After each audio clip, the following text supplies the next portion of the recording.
What is up, family? We have another Patreon request. We got some more César. Contre... Eh ben voilà, c'est les Belges. Je savais, c'est les Belges. They're gonna fall next. He's not playing games. He just took care of Germany. Now this is part 4. La guerre des Gaules. Et contre les Belges. Ils sont suivants. Suivants? They're next? Did I say that right? Ils sont suivants. They are next. Les pauvres Belges. Bon, allez. This guy. Nous sommes en Gaule. Wants to just take... Ooh, that's loud. Wants to just take over the world, this man. Let's just lower this a little bit, shall we? Ooh, that was loud. Le part entre les Vosges et le Rhin, en 58 avant Jésus-Christ. Dans la deuxième grande bataille de la guerre des Gaules, César attaque les Germains dans la plaine de l'Orsanfeld. Malgré la réputation terrible des guerriers germaniques, les légions romaines prennent le dessus et forcent leur ennemi à faire demi-tour. Après sa victoire, César réussit la deuxième étape de son pari. Si la première était d'entrer en Gaule avec un prétexte, il parvient désormais à s'imposer comme un protecteur des tribus gauloises. Les Édouins, les Séquanes, mais aussi les Lingons, les Mandubiens et les Trévires. Beaucoup de peuples voient dans le proconsul un allié de poids contre les Germains. Cependant, certains chefs, comme les Belges, refusent l'ingérence de l'étranger et se préparent à la guerre. Pendant ce temps, le proconsul garde un œil sur la situation politique à Rome. Il a toujours son pantin, Publius Claudius, pour terroriser les sénateurs qui s'opposent à lui. Mais ce dernier devient incontrôlable et persécute tout ce qui bouge. Pompée, Crassus, qui ont jusqu'ici profité des basses manœuvres de leur allié, commencent à douter des intentions de César. Peut-être, comme l'a dit Caton, qu'en lui permettant d'aller en Gaule, ils ont donné naissance à un tyran. Basically, oui.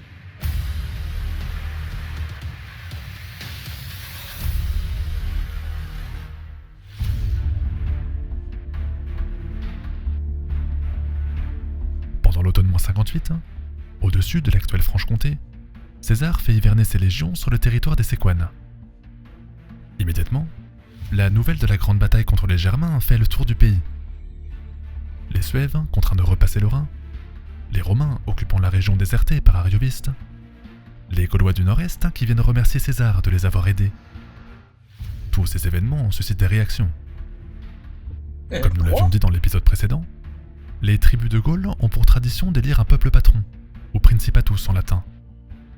Rapporté par Tite-Live, le principatus ne donne pas le droit de contraindre, mais il confère de l'influence dans les rapports entre Gaulois.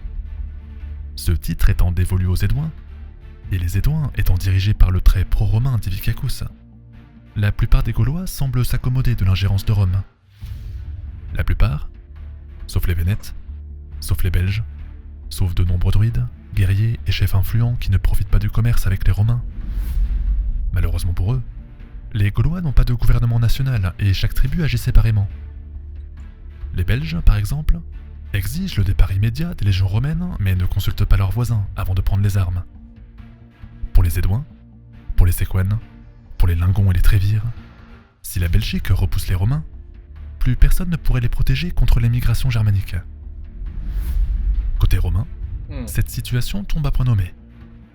De tous les peuples de la Gaule, dit le proconsul, les Belges sont les plus braves. Braves, parce que trop indépendants, parce que trop éloignés de la civilisation, parce que trop nombreux et invaincus depuis des générations. En plus, les Belges refusent le contact avec la culture latine car elle serait indigne de leur idéal guerrier. Le vin, par exemple, qui est produit, consommé et exporté par les Romains, serait une boisson de faible. En l'important chez eux, les Gaulois du Sud se seraient ramollis et auraient perdu de leur superbe. Heureusement que les Belges sont là pour rehausser le niveau de virilité en buvant de la bière et de la cervoise. Ce n'est qu'un exemple, bien sûr, mais ce rapport à la boisson montre bien que les tribus du nord de la Gaule refusent l'ingérence de Rome. Pour César, les détruire est nécessaire s'il veut s'imposer en protecteur du pays. Ainsi, à l'hiver 57, il refuse d'évacuer ses légions et la Belgique prépare son entrée en guerre. Mieux, puisqu'officiellement le proconsul doit gérer la double menace des Germains et des Belges, il peut recruter 2 légions supplémentaires et des mercenaires. Cependant, Toute son aventure en Gaule ne servirait à rien s'il ne contrôle pas Rome. En son absence, Claudius a bien servi sa cause. Caton est écarté à Chypre, Cicéron est exilé en Grèce, les sénateurs sont terrorisés par les partisans du tribun qui les agressent dans la rue. Crassus et Pompée ne disent rien, car ils en profitent, mais un beau jour, la situation frôle la catastrophe pour Pompée. Des miliciens du tribun le prennent à partie dans la rue, puis l'un d'entre eux lui jette un poignard à la figure. Échappant de justesse à l'attentat, le général doit se retirer dans sa maison pour éviter d'être lynché par la foule. Après l'incident, César se retrouve en position délicate. En effet, la question suivante arrive vite sur la table. À qui profite le crime? Cui bono en latin? Claudius agit-il vraiment pour son propre compte? Y a-t-il un patricien pour tirer les ficelles? S'il n'a pas encore de réponse, Pompée est encore loin de soupçonner César. Il est après tout marié à la fille du proconsul, Julia, et il n'imagine pas être trahi par sa propre famille. Par contre, manipuler un démagogue pour faire pression sur la classe politique, c'est tout à fait dans le style de Crassus. À partir de -57, l'opposition entre les triumvirs et le Sénat s'efface au profit d'un nouveau conflit. Pompée s'éloigne de Crassus, il fait rappeler Cicéron de son exil, il demande aux sénateurs de faire front commun contre Claudius. Mais puisqu'il est impossible d'arrêter le tribun sans risquer une émeute, il faut le combattre sur son propre terrain. Pour cela, le général achète les services d'un autre fou furieux, appelé Milo, pour se battre avec les émeutiers. Ce dernier recrute alors des chômeurs, des gladiateurs, des anciens légionnaires, puis descend dans la rue pour attaquer les partisans de Claudius.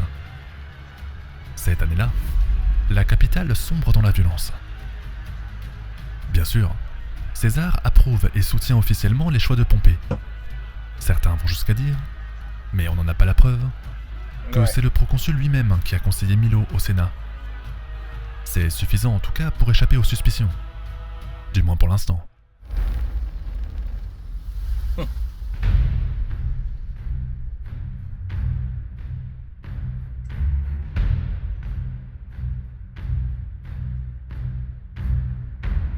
Au printemps -57, César joue sa carrière politique sur deux fronts. En Gaule, tout d'abord, où les Belges se préparent à l'attaquer, et à Rome ensuite, où il veut éviter d'être associé à Claudius. Si Pompée et Cicéron soupçonnent plutôt Crassus, il est probable que Caton ne se laisse pas berner aussi facilement. Dès lors que sa mission à Chypre sera terminée, il engagera des actions en justice contre César. Aussi, le proconsul sait qu'il est crucial d'obtenir une victoire rapide contre les Belges. S'il remporte une grande bataille, la gloire militaire associée à son nom le protégera des invectives du Sénat. Mais le Romain prend aussi des risques. S'il a 8 légions à sa disposition, soit 50 000 hommes, la Belgique rassemblerait selon lui 300 000 guerriers. What? Même s'il reçoit le soutien militaire des 300 Édouins, 000? même si les Trévires lui envoient de la cavalerie, même s'il a recruté des mercenaires.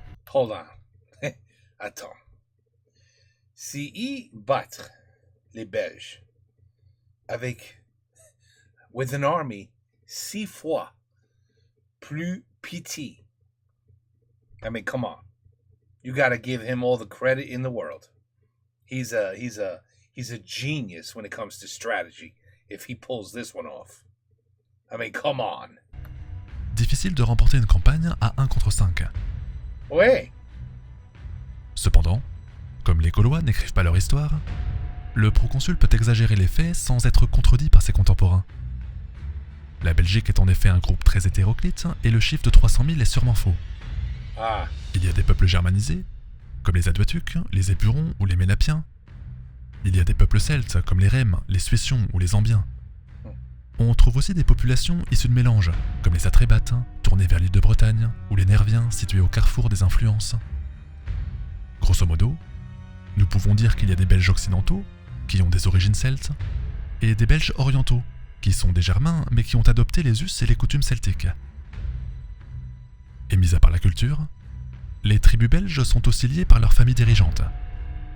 Tous les chefs sont cousins, frères, beaux-frères, oncles ou neveux, si bien qu'au fil du temps, les populations habitant entre la Seine, la Marne et le Rhin se sont constituées en groupes. Mais contrairement à ce que César veut nous faire croire, ce groupe de Gaulois belges n'est pas une nation structurée comme c'est le cas pour Rome. Face au danger, leur confédération va se réduire rapidement comme peau de chagrin. En effet, alors que le proconsul quitte le territoire des Séquanes au printemps, il envahit le territoire des Rèmes et menace leur capitale. Pendant ce temps, Divicacus et les Édouins font un détour par le territoire des Bellovaques, juste au-dessus de celui des Parisis, pour ravager leurs campagnes et leurs oppidums. À peine la guerre est-elle déclarée que l'armée belge est prise de court. Une ville assiégée par les Romains, un territoire saccagé par les Gaulois, il n'en fallait pas moins pour les Rèmes qui agitent déjà le drapeau blanc. Mieux, César parvient encore à les corrompre. Avantages politiques, avantages commerciaux promet-il aux équitesses de la tribu. Aider les Romains procure davantage de profit que de s'opposer à leurs représentants. Et très vite, les Rèmes trahissent la coalition. Oh, look at that. Il est de Tintin, non? I think I've seen him before. Belges et se mettent au service du proconsul. Tintin, ça, je crois. Prise au dépourvu, l'armée de Belgique doit agir rapidement avant que la trahison rémoise n'entraîne un effet domino.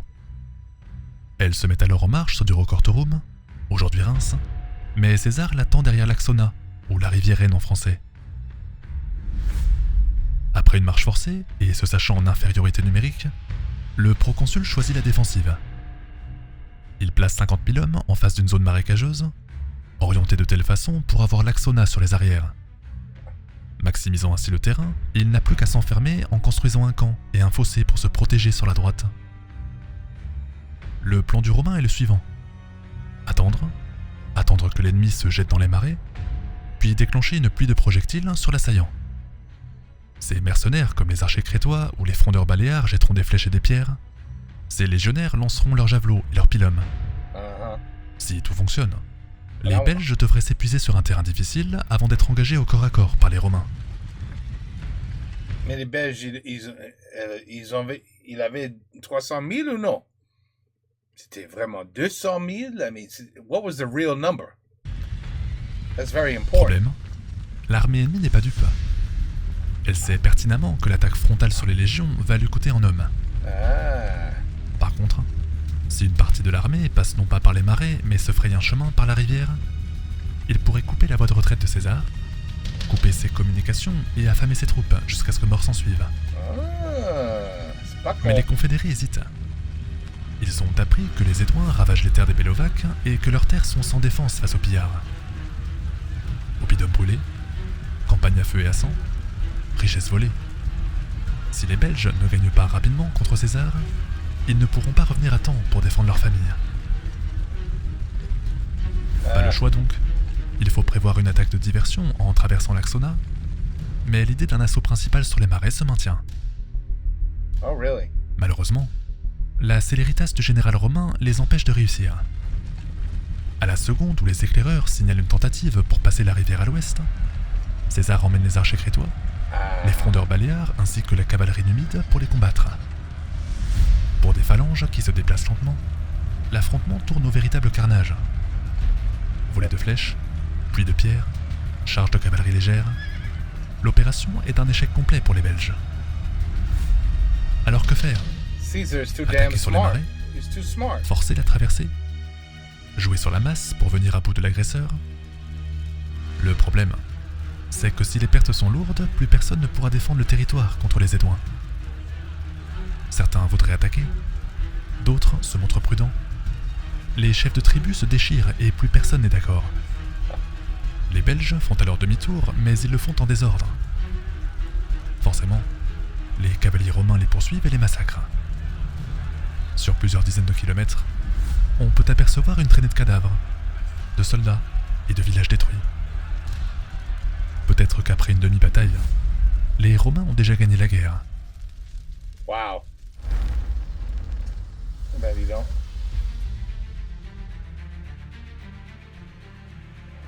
Au milieu de l'été -57, après seulement quelques semaines de campagne, la coalition belge s'affaiblit fortement. Les Rèmes ont déposé les armes, ils sont suivis par les Bellovaques, dont le territoire est ravagé par les Édouins, puis les Sessions anticipent et demandent la paix. Complètement démembrée, l'armée de résistance ne peut empêcher l'offensive romaine sur le territoire des Ambiens, qui déposent les armes à leur tour.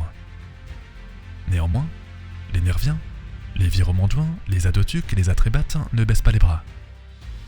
Ils se réunissent derrière la rivière Sabis, aujourd'hui la Selle, et César se porte à leur rencontre. Aujourd'hui, la scène. Faisant encore parler de sa céléritas, le proconsul veut attaquer l'ennemi avant qu'il n'ait le temps de rassembler l'ensemble de ses forces. Les Aduatuques sont en effet trop loin pour intervenir et laissent leur allié jouer le sort de la Belgique. Ainsi, les Romains arrivent à marche forcée sur le champ de bataille. Les Belges sont installés sur la rive droite. Ils ont construit un camp derrière un bois pour attendre des renforts. Sur la rive gauche, César ne peut pas voir son ennemi qui reste caché derrière les arbres. Il n'a que le rapport des éclaireurs qui lui indique la présence d'un camp belge, mais le proconsul agite à l'aveugle. Pour autant, pour une fois que le rapport de force est favorable à César, 40 à 50 000 hommes pour les Romains, 40 à 60 000 pour les Belges, le proconsul ne veut pas perdre de temps. Now forget it. Alors que les bagages et l'arrière-garde ne sont pas encore arrivés, il envoie ses archers crétois, ses frondeurs baléares et ses cavaliers numides sur les abords de la rivière. Ces derniers la traversent. Ils explorent un peu la rive droite, quand tout à coup la cavalerie ennemie surgit des bois. Des premiers combats ont lieu, les esprits s'échauffent, mais les mercenaires ne percent pas les lignes. Les cavaliers retournent alors dans la forêt et le gros de l'armée belge ne se découvre pas. Insatisfait, César décide de s'arrêter pour établir un camp. À l'époque, les Romains sont entraînés à construire un tel ouvrage en seulement quelques heures. Quoi? Mais pour ériger leur palissade, les soldats enlèvent forcément leur équipement. Naïvement, ils ne se doutent pas un seul instant qu'ils sont observés depuis l'autre rive. Car soudain, les éclaireurs repèrent des mouvements dans la forêt. Ils pensent alors à une embuscade, à un traquenard, à un guet-apens, mais ils ont tort. Loin d'être un mouvement de diversion, c'est carrément le gros de l'armée belge qui surgit tout à coup pour prendre les mercenaires par surprise. Ainsi, deux armées que tout oppose dans l'organisation et la culture de guerre vont livrer bataille. Dans l'épisode précédent, nous avions parlé de l'équipement romain, côte de mailles, glaive, casque avec oreillons. Il nous restait donc à parler de celui du camp d'en face et d'en observer les différences. Contrairement à la Légion qui dispose d'un équipement standardisé, c'est-à-dire identique pour tous les soldats, on pense que l'équipement gaulois dépend du statut social. Si le guerrier est riche, il aura sûrement une épée, une armure en côte de maille et un grand bouclier. S'il est pauvre, il aura plutôt un revêtement, une lance et une protection rudimentaire. S'il n'est plus à prouver que les Gaulois possédaient la technologie nécessaire pour fabriquer des armes de très haut calibre, les aristocrates n'en profitent pas pour armer le peuple. Des fouilles archéologiques ont en effet constaté sur un site que 40% des armes gauloises étaient fabriquées en fer doux. Fer doux, c'est un matériau trop peu dense pour trancher, pour percer, pour désarmer un adversaire à l'escrime. Autrement dit, face au glaive ou au pilum et à leur qualité irréprochable, les guerriers belges n'ont pas beaucoup de chances de l'emporter. Mais avec l'effet de surprise, et alors que les Romains avaient enlevé leur équipement pour construire le camp, la partie peut basculer d'un côté comme de l'autre. Pour l'instant, César ne peut rien faire pour ralentir le rouleau compresseur. Son avant-garde est écrasée, les légionnaires se mettent en ligne sur la rive gauche. C'est l'improvisation complète, mais heureusement, les Belges ne profitent pas pleinement de leur avantage. Chaque tribu forme sa phalange et les chefs n'ont pas de cohésion d'ensemble. Les Nerviens sont les premiers à soutenir le choc, les Viromanduins et les Atrébates prennent du retard. Le temps qu'ils traversent la rivière, les légions de César ont su se réorganiser et contre-attaquent désormais. Surpris à leur tour, les retardataires sont acculés à la rivière et se font massacrer par les Romains. Oh my god. Oh, victorieuses sur la droite, les légions sont en revanche en grande difficulté sur la gauche. Les Nerviens prennent en effet le dessus dans la mêlée et s'emparent du camp romain. Dans la confusion, les Gaulois Trévire quittent le champ de bataille en catastrophe. Maintenant, les Belges pourraient l'emporter si les efforts sont coordonnés pour encercler les Romains près de la rivière. Malheureusement, les phalanges rompent les rangs et s'enfuient dans la forêt. César n'a plus qu'à rappeler ses troupes, qu'à faire intervenir les légions qui étaient encore en marche, et les Nerviens se retrouvent pris au piège. Oh my god. Complètement encerclés, la tribu belge se fait presque anéantir jusqu'au dernier homme. Ils étaient peut-être 20 000 guerriers dans la phalange. Il n'en reste plus que 500 à la fin de la journée. Après la bataille du Sabis, César se porte à la rencontre de la tribu des Aduatuques. Ces derniers se réfugient alors dans leur oppidum, situé aujourd'hui près de Thoin, et joue la défensive. Seulement, avec les pertes lourdes qu'il a subies lors de l'engagement précédent, César ne peut pas risquer un assaut frontal. Il demande alors la reddition de la ville, mais les Belges refusent de baisser les armes. Les oppidums sont après tout conçus pour résister à des assauts de longue durée. Seulement, les Romains se mettent à construire des tours de siège dont la technologie est tout à fait inconnue des Gaulois. Devant la menace de l'engin, dont la taille impressionne les habitants, les Gaulois négocient finalement leur reddition. César demande une garantie, que toutes les armes soient jetées par-dessus le mur. Les assiégés s'exécutent, mais lorsque la nuit tombe, ils tentent une sortie et engagent un combat désespéré. En représailles, le proconsul massacre la tribu et réduit les survivants en esclavage. Ce jour-là, on estime que 50 000 hommes, femmes, enfants et vieillards sont vendus comme du bétail à des marchands. Oh my God! Ainsi, Man, un an et demi après l'arrivée des Romains en Gaule, un tiers du territoire devient le vassal de César. C'est incroyable. Certains peuples jouent la servitude volontaire, d'autres prennent peur à la vue des massacres de la guerre. Quoi qu'il en soit, la Gaule regorge encore de forces vives et la menace des Germains n'est pas finie. De plus, la situation à Rome pourrait changer radicalement. Si Claudius tombe et que Pompée reprend la main sur la capitale, les projets de César pourraient se retrouver dans une impasse. Surtout que Caton, le pire ennemi du proconsul, prépare déjà son retour. Wow. Ooh, man, César, man. He got a little bit lucky there because the Belges, les Belges là, ils ont, they had him. It's all because of the river. And on the right side, that whole battle. If that had gone a different way, that would have been it. Caesar would have been done. Mais non, ça continue. Who knows what he's taking next? Probably the English, I think, right? They're going to be next. Je sais pas. The Ambiroics are next. Okay. This guy, really.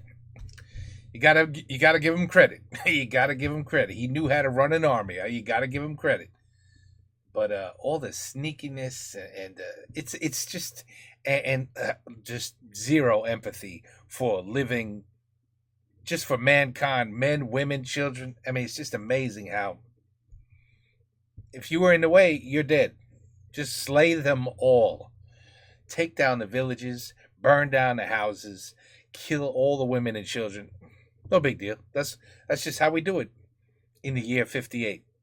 That's how we do it. No questions. We just destroy everything in our path until we are victorious.